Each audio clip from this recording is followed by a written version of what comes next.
Bapa yang kekal, Raja damai, yang kami muliakan dalam satu nama Tuhan Yesus Kristus. Engkau turut bekerja dalam segala perkara dalam kehidupan kami, mendatangkan kebaikan bagi kami yang masuk dalam rencana dan kehendak Bapa. Saat ini kami akan mendengarkan firman-Mu, biarlah Tuhan berkarya. Lewat firman-Mu ini kami diteguhkan, dikuatkan, menyongsong, menjelang tahun 2025. Terpujilah Tuhan, kami siap mendengar firman-Mu. Dalam nama Tuhan Yesus, kami berdoa dan mengucap syukur. Bersama-sama yang percaya katakan, amin. Silakan duduk Bapak Ibu Saudara-saudara. Shalom. Puji Tuhan, malam tahun baru ini kita datang bersama-sama di tempat ini. Dan saudara kita yang tidak datang, hari ini kemungkinan besar lagi pulang kampung. Bapak Ibu Saudara-saudara, kita langsung firman Tuhan kita dengar. Dengan topik firman Tuhannya adalah cukup sederhana, yaitu menyongsong tahun baru 2025 dengan iman dan pengharapan. Mari Bapak Ibu Saudara-saudara, kita sama-sama merenungkan, mengulang kembali peristiwa-peristiwa yang terjadi dari Januari tahun 2024 sampai sekarang. Dan kira-kira tinggal 4 jam lagi, kita akan masuk tepat di tanggal 1 Januari 2025. Maka kita menyongsong tahun baru 2025 ini dengan iman dan pengharapan. Kita lihat firman Tuhan dalam Mazmur 90 ayat 12. Kita baca bersama-sama ayat ini, boleh lihat di layar yang sudah disiapkan. Mari kita baca Mazmur 90 ayat 12 bersama-sama. 1, 2 ya. Ajarlah kami menghitung hari-hari kami sedemikian, hingga kami beroleh hati yang bijaksana. Nah, ayat ini menerangkan kepada kita, Bapak Ibu Saudara-saudara, agar waktu demi waktu yang kita lalui, dan kita akan lewati waktu ini, semuanya kita hitung, kita lihat kejadian-kejadian dari Januari sampai sekarang. Dan semuanya Bapak Ibu Saudara dengan hati yang bijaksana. Mari kita lihat Bapak Ibu Saudara prinsip Alkitab untuk menyambut tahun baru ini. Yang pertama, menghitung hari dengan hati yang bijaksana. Mazmur 90 ayat 12 mengingatkan kita untuk menghargai waktu yang diberikan Tuhan. Banyak waktu-waktu yang sudah kita lewati. Jumlah 1 tahun 365 hari. Kalau kita selidiki Bapak Ibu Saudara, mana lebih banyak waktunya untuk Tuhan, waktu untuk bekerja di dunia, untuk kepentingan dunia, atau untuk kepentingan Tuhan? Nah, dengan bijaksana kita Bapak Ibu Saudara mempelajari demikian. Banyak mungkin kita lakukan perkara-perkara dunia, kecil untuk perkara-perkara Tuhan. Ini perlu kita koreksi bersama-sama. Amin. Kita lihat Bapak Ibu Saudara dalam bahasa Yunani, waktu. Jadi Alkitab Perjanjian Baru ada kata waktu, itu menjelaskan 2 hal pengertian. Pertama, waktu dalam bahasa Yunani itu adalah kronos.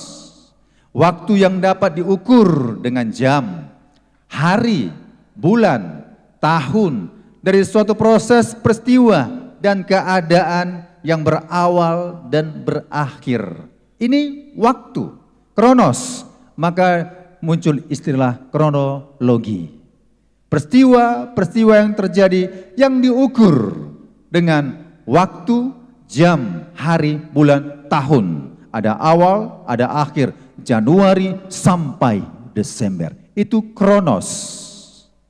Sementara waktu dalam bahasa Yunani satu lagi dikatakan kairos. Kairos ini Artinya adalah waktu yang diberikan Tuhan, yang di dalamnya kita diberi kesempatan untuk bertindak sehingga mendatangkan kebaikan bagi kita yang percaya kepada Tuhan. Jangan katakan, Tuhan biarlah rencanamu jadi, kehendakmu yang jadi dalam kehidupan saya. Tapi kita nggak mau lakukan kairos, tapi yang kita lakukan adalah kronos. Maka kalau kita lakukan kronos, Bapak Ibu Saudara, ya begitu-begitu saja. Ya, satu harian kita bekerja, pulang kerja, makan, tidur, nonton TV, dan sebagainya. Begitu hidupnya, ya habis waktu yang dipergunakan untuk perkara-perkara dunia. Ini dipertanggungjawabkan di hadapan Tuhan. Sementara kalau kairos adalah waktu yang diberikan Tuhan di dalam hidup kita, mengambil satu kesempatan apa? Untuk bertindak mendatangkan kebaikan. Jadi tindakan-tindakan kebaikan itu datang, Bapak Ibu Saudara, dalam kehidupan kita kalau kita kairos. Janganlah kita katakan, Tuhan berkatilah hidupku, waktu tunggu Tuhan terjadi. Oh, tunggu dulu, kau lebih banyak waktumu untuk dunia, kau lebih banyak waktu perkara-perkara dunia. Tapi adakah perkara-perkara rohani yang engkau lakukan? Jadi kairoslah yang membuat kita, mendatangkan kebaikan bagi kita yang percaya. Amin.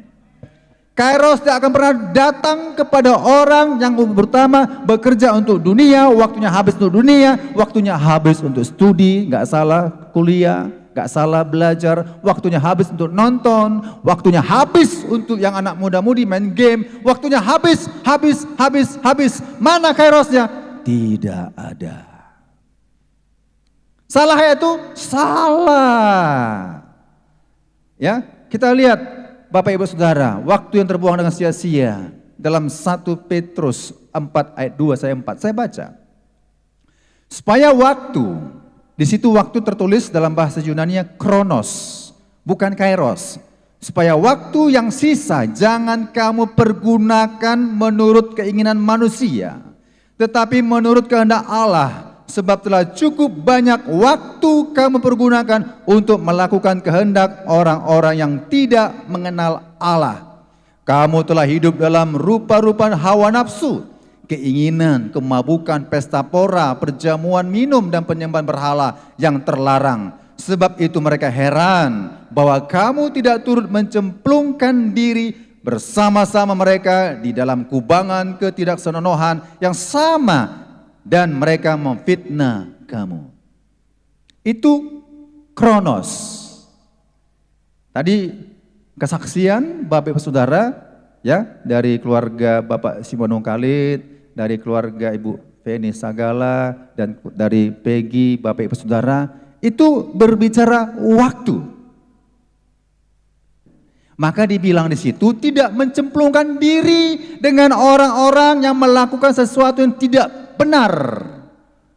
Kalau kronos bisa mereka lakukan demikian, nggak tertuduh, nggak bersalah. Yang penting nikmati dunia ini. Pesta pora, apa yang kuperoleh itu walaupun itu uang bukan uangku, aku nikmati. Tapi ingat Bapak Ibu Saudara, sesuatu yang diperoleh bukan yang halal tidak mendatangkan berkat. Kalau kairos kita memanfaatkan waktu-waktu ini Bapak Ibu Saudara yang mendatangkan kebaikan untuk anak, mendatangkan kebaikan untuk istri, untuk keluarga, untuk pelayanan kita, semua mendatangkan kebaikan. Itu upahmu besar di surga. Jadi waktu yang kita pergunakan adalah yang bermanfaat. Itulah yang disebut kairos. Apakah itu sikap orang percaya terhadap kairos? Yang pertama, bertekun membaca Alkitab. Kairos, jangan bertekun nonton televisi, itu kronos, habis waktu kita. Jangan bertekun dengan hobi-hobi kita yang tidak mendatangkan faedah, habis waktu kita. Tapi Tuhan mengajarkan harus dominasinya adalah kairos dalam kehidupan kita. Yang pertama, perhatikan ada kata kairos di situ. Ini bukan saya karang-karang, itu asli bahasa Yunaninya, kairos. Wahyu 1 ayat 3. Mari kita bertekun membaca Alkitab. Ayat ini berkata, berbahagialah ia yang membacakan dan mereka yang mendengarkan kata-kata nubuat ini dan yang menuruti apa yang ada tertulis di dalamnya, sebab waktunya bukan kronos. Waktu di situ tertulis kairos, sudah dekat. Bertekun membaca Alkitab menjelang kedatangan Tuhan Yesus yang kedua kali itu merupakan perintah. Kita taunya minta hak, tapi perintah membaca Alkitab nggak pernah sama sekali dilaksanakan. Bertekun membaca Alkitab artinya tamat perjanjian lama, tamat perjanjian baru. Bertekun artinya setiap bulan dibaca, setiap hari dibaca, setiap minggu dibaca. Alkitab itu dibaca harus. Berbahagialah orang yang membaca Alkitab, karena itu kairos, waktu yang mendatangkan berkat dalam kehidupan kita. Jangan bilang rencana Tuhan jadilah dalam kehidupanku. Aku susah cari makan, aku susah pintar, aku bodoh, aku gimana. Tuhan berikan kecerdasan, kepintaran. Tak pernah membaca Alkitab. Salah satu poinnya adalah kairos ini, Bapak Ibu Saudara, mustahil. Kita nggak masuk dalam rencana Tuhan. Kairos itu artinya masuk dalam rencana dan kehendak Tuhan. Di waktu itu kita diolah Tuhan. Maka bertekun membaca Alkitab tamat. Mari Bapak Ibu Saudara, kita tamatkan. Mungkin di tahun 2024 belum tamat. Kita berkomitmen. Itu kairos. Tuhan, kairos aku berkomitmen membaca Alkitab di tahun 2025 supaya rencanamu, kehendakmu jadi. Bukan bertekun dengan pekerjaan, nggak salah bekerja, tapi kairos harus dinomorsatukan. Kronos tanpa kairos sia-sia. Kronos dengan kairos mendatangkan manfaat dan masuk hitungan dalam rencana dan kehendak Bapa di surga. Amin. Membaca Alkitab tamat. Tamat di bulan Januari ini, lanjut tamat nanti di bulan Februari. Jangan menyerah. Kairos tidak boleh menyerah. Masuk merencana Tuhan, jangan sampai menyerah. Membaca Alkitab, jangan sampai menyerah. Januari, masuk kita besok tanggal 1, baca. Saya sudah baca kitab untuk bulan Januari. Hari pertama tanggal 1 sudah saya baca. Nanti lanjut lagi tanggal 2, sampai tamat Januari, harus saya tamatkan. Punya komitmen, itu kairos Tuhan. Kairos Tuhan, aku masuk merencanamu di tahun 2005 ini. Banyak tantangan Tuhan. Kuatkan aku Tuhan. Kalau kita minta kuatkan aku Tuhan, masuklah dalam kairos. Amin. Jadi di tahun 2024, ya, bukan menjadi suatu kesombongan, enggak, tapi menjadi teladan bagi kita. Saya sudah menamatkan yang ke-9 untuk di tahun 2024. Saya komitmen, tahun 2025 saya tamatkan untuk yang ke-10. Ada komitmen, maka disiplin, hidup dalam kairos. Amin. Nah, selanjutnya kita temukan kata kairos.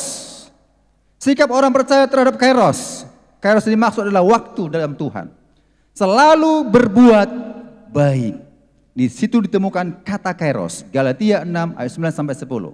Janganlah kita jemu-jemu berbuat baik, karena apabila sudah datang waktunya, itu kairos, kita akan menuai jika kita tidak menjadi lemah. Kairos tidak berkata sia-sia. Kairos mendatangkan berkat. Galatia 6 ayat 9 ayat 10 itu Bapak Ibu Saudara, selalu berbuat baik. Ayat ini mengatakan kita akan menuai jika kita tidak menjadi lemah. Berbuat baik untuk Tuhan, tapi ada saatnya kita lemah, nggak ada faedahnya. Maka dikatakan kita tetap kuat dalam Tuhan. Amin. Selalu berbuat baik. Ada sesuatu yang kita berikan kepada sesama, berbuatlah Bapak Ibu Saudara. Enggak sia-sia. Itu kairos. Menolong orang itu kairos. Mendoakan seseorang itu kairos. Yang sakit kita doakan itu kairos. Memberi waktu doa kita untuk perkembangan pertumbuhan jemaat di sini itu kairos. Berbuat baik itu bukan sekedar kita sesama orang. doa juga sampai, itu juga kairos. Berbuat baik ini semua orang Bapak Ibu Saudara. Jangan bilang, oh saya berbuat baik hanya saudara seiman. Tidak. Itu pertama. Dan selanjutnya untuk semua orang. Amin. Jadi kalau kita berbuat baik, kita masuk dalam hitungan kairos. Nah selanjutnya, sikap orang percaya terhadap kairos, mengerti kehendak Allah. Ditemukan di Efesus 5 ayat 15 sampai 17 saya baca. Karena itu perhatikanlah dengan seksama bagaimana kamu hidup, janganlah seperti orang bebal, tetapi seperti orang arif, dan pergunakanlah waktu. Waktu di situ bahasa Yunaninya kairos, yang ada karena hari-hari ini adalah jahat, sebab itu janganlah kamu bodoh, tetapi usahakanlah supaya kamu mengerti kehendak Tuhan. Memilih segala sesuatu, masuk dalam kairos, kita mengerti ini kehendak Tuhan, ini bukan kehendak Tuhan. Masuk dalam hitung kairos, tindakan kita, perbuatan kita selidiki, ini masuk kronos atau kairos. Kalaulah korupsi, Bapak Ibu Saudara, itu masuk kronos atau kairos? Kronos ya? Iya. Sesuatu yang tidak baik, itu kronos. Mengerti, kita mengerti, oh ini nggak boleh, nggak bisa ini, mengerti, ini nggak bisa, harus begini saya lakukan dalam Tuhan. Kalau ini aku lakukan nggak lakukan dalam Tuhan, nggak ada artinya, bahkan mendatangkan dosa. Mengerti, oh ini dosa, ini tidak, ini dosa, ini kebenaran. Mengerti, jadi kita mengerti kehendak Tuhan masuk dalam kairos. Amen. Nah selanjutnya, sikap orang yang percaya terhadap kairos, 1 Petrus 5 ayat 6, merendahkan diri di hadapan Tuhan. Karena itu rendahkanlah dirimu di bawah tangan Tuhan yang kuat, supaya kamu ditinggikannya pada kairos, pada waktunya.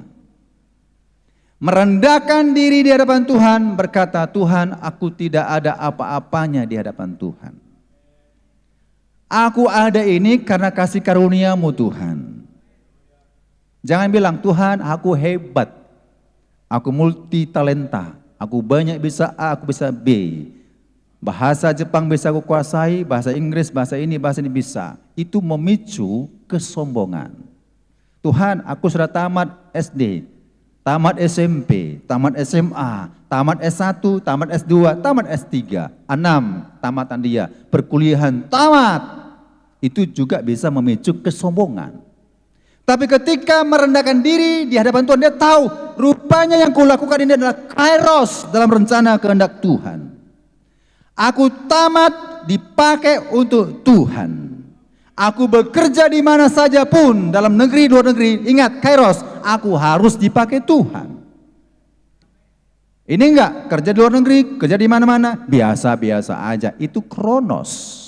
Buat sesuatu mempermuliakan nama Tuhan, berarti kita masuk dalam rencana Tuhan. Kalau kita merendahkan diri di hadapan Tuhan, jangan terungkap kata-kata suatu tinggi hati, sombong dalam kehidupan kita. Amin. Ya. Nah, Bapak Ibu Saudara, itu yang pertama tadi. Yang kedua, prinsip selanjutnya, bersyukur atas penyertaan Tuhan. Ulangan 3 ayat 8 mengatakan, 31 ayat 8, sebab Tuhan dia sendiri akan berjalan di depanmu, dia sendiri akan menyertai engkau, dia tidak akan membiarkan engkau dan tidak akan meninggalkan engkau. Janganlah takut dan janganlah patah hati. Bersyukur atas penyertaan Tuhan. Kita akan menghadapi tahun 2025 ini. Banyak tantangan-tantangan yang akan kita hadapi. Bahkan lebih berat di tahun 2024. Alkitab mengatakan semakin hari kita hadapi semakin sulit. Tetapi kalau bersama dengan Tuhan, semakin hari kita hadapi semakin mudah kita peroleh kemenangan. Amin. Ingat, sekalipun kita dicampakkan di lembah yang kelam, kalau ada Yesus di situ, kita enggak terimbas. Sekalipun di area itu yang memang nuansanya tidak baik, Bapak Ibu Saudara, susah semua, susah gimana pun, Tapi kalau ada penyertaan Tuhan, semuanya bisa diatasi. Di tahun 2025 ini banyak tantangan, kesusahan pasti nggak mudah-mudahan kita hadapi. Tapi kalau ada Tuhan di situ, semuanya bisa kita hadapi dengan kemenangan dalam Yesus. Amin. Maka dikatakan sebab Tuhan Dia sendiri akan berjalan di depanmu. Ini janji Tuhan. Setelah kita lakukan kairos, ini janji Tuhan. Kalau kita lakukan kronos, nggak ditepati janji kita ini. Kalau kita sudah masuk kronos, ini janji Tuhan. Sebab Tuhan Dia sendiri akan berjalan di depan, bukan di belakang. Bukan di belakang, beda ya. Kalau di belakang pemimpin tentunya kita bisa mati konyol. Tapi kalau di depan pemimpin kita berperang di depan, Tuhanlah yang berperang dalam kehidupan kita. Amin.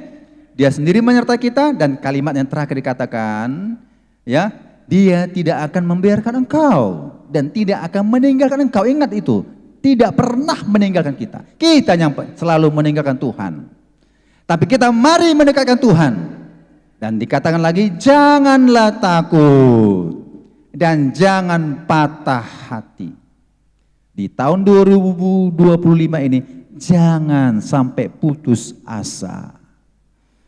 Jangan pesimis. Tapi tetap semangat. Adapun problema yang kita hadapi, Tuhan mengatakan jangan patah hati. Kalau sudah patah hati Bapak Ibu Saudara, itu susah orangnya, susah. Selalu tidak bersyukur. Ucapannya ucapan kalah. Ya udahlah, beginilah, begitulah, beginilah, begitulah. Itu orang yang sudah pesimis. Dia nggak yakin Tuhan menyertai kita. Tuhan menyertai kita. Jangan takut, jangan patah hati. Kalau sudah patah hati, nggak cinta Tuhan lagi. Ingat, orang yang patah hati, orang yang putus asa, orang yang lemah, nggak cinta Tuhan lagi. Tapi di tengah kesukaran dan kesulitan Bapak Ibu Saudara berkata, walaupun masalah yang kuhadapi berat Tuhan, walaupun aku terhimpit Tuhan, walaupun aku tak makan sekalipun Tuhan, walaupun aku sampai merangkak-rangkak Tuhan, tapi aku percaya Yesusku tidak pernah kutinggalkan. Itu iman begitu, maka Tuhan tolong. Sadrak, Mesak, Abednego, dia berkata demikian, sekalipun aku dihukum, sekalipun aku dibakar, sekalipun aku dalam lembah yang kekelaman, sekalipun aku akan mati, sekali-kali aku tidak akan pernah meninggalkan jalan Tuhan. Jangan meninggalkan jalan Tuhan, karena Tuhan di depan kita. Tinggal kita ikutilah jalannya, langkah-langkahnya. Amin. Ya. Yang ketiga, menghadapi masa depan dengan iman dan pengharapan. Yeremia 29 ayat 11 berkata, sebab aku ini mengetahui rancangan-rancangan apa yang ada padaku mengenai kamu. Demikianlah firman Tuhan, yaitu rancangan damai sejahtera dan bukan rancangan kecelakaan, untuk memberikan kepadamu hari depan yang penuh harapan. Ini rancangan Tuhan. Di tahun 2025, Bapak Ibu Saudara, ingat, rancangan Tuhan yang jadi dalam kehidupan kita. Haleluya. Rancangan itu seperti kerangka yang sudah dikonsep, digambar. Kita ini digambar, kita udah masuk. Ingat sekali lagi, kalau dalam kairos ya, kalau dalam kairos, masuk dalam waktunya Tuhan, kita dirancang. Masa depanmu bukan turun, tapi masa depanmu semakin diberkati Tuhan. Berkat yang dikatakan di sini, terutama berkat rohani. Jangan pikir-pikir gini, oh berkat uang, hepeng, harta, itu kronos. Kairos semakin mengasihi Tuhan. Damai sejahtera. Dan dikatakan hari depan yang penuh harapan. Ada harapan. Jangan putus asa, ada harapan. Sesulitnya apapun, semuanya bisa diatasi sebenarnya. Bisa. Gak ada sesulit masalah pun yang dikatakan gak bisa. Sesulit cari pekerjaan pun sebenarnya Tuhan bisa berikan jalan keluar. Kalau kita dalam kairos. Penuh harapan, ini firman Tuhan. Ini janji Tuhan. Ingat, janji Tuhan terjadi kalau kita kairos. Dikatakan lagi dalam Roma 8 ayat 28, kita tahu sekarang bahwa Allah turut bekerja dalam segala sesuatu untuk mendatangkan kebaikan bagi mereka yang mengasihi Dia, yaitu bagi mereka yang terpanggil sesuai dengan rencana Allah. Kita tahu sekarang, ingat, Allah turut bekerja dalam segala sesuatu mendatangkan kebaikan. Syaratnya bagi mereka dalam kronos, mereka yang mengasihi Dia, satu, yaitu bagi mereka yang terpanggil sesuai dengan rencana Allah, ini kairos. Kalau kita sudah masuk kairos, mengasihi Dia, terpanggil sesuai rencana Allah, maka Allah turut bekerja dalam segala sesuatu untuk mendatangkan kebaikan bagi saya, bagi Bapak, Ibu, semua saudara-saudara. Amin. 3 hal pesan firman Tuhan malam hari ini. Yang pertama, mempergunakan waktu, ya. Mungkin enggak tercatat. Yang kedua adalah bersyukur atas penyertaan Tuhan. Yang ketiga, menghadapi masa depan dengan iman dan penuh pengharapan. Ya, 3 hal ini Bapak Ibu Saudara, di tahun 2025 ini jangan lupa pesan malam tahun menyongsong tahun 2025 ini, pesan firman Allah ini jangan lupa. Ya, waktu yang kita gunakan nanti di Januari, Februari, Maret, April dan Mei sampai nanti Desember, gunakanlah dalam rencana Tuhan. Amin. Dan juga sikap kita selalu bersyukur malam hari ini, nanti jam 00 kita adakan ibadah, Bapak Ibu Saudara, itu ungkapan syukur. Tapi amat disayangkan orang di luar kronos, membuang-buang waktu, merasa mengucap syukur dengan petasan-petasan, dengan riuhnya pesta pora di acara-acara dunia ini, itu tidak diberkati. Sekali lagi, itu tidak diberkati, karena nggak ada kairos di situ. Kairos nanti malam kita beribadah, mengucap syukur dalam Tuhan. Amin. Dan kita juga Bapak Ibu Saudara, mari tetap menghadapi dengan iman, dengan penuh pengharapan di tahun 2025 ini. Jangan lemah dan jangan sampai putus asa. Haleluya. Inilah pesan malam ini untuk firman Tuhan supaya kita bisa mampu menghadapi tahun 2025 ini. Tuhan Yesus memberkati. Kita akan bernyanyi Bapak Ibu Saudara. Waktu Tuhan disebut adalah kairos. Kita nyanyi waktunya Tuhan.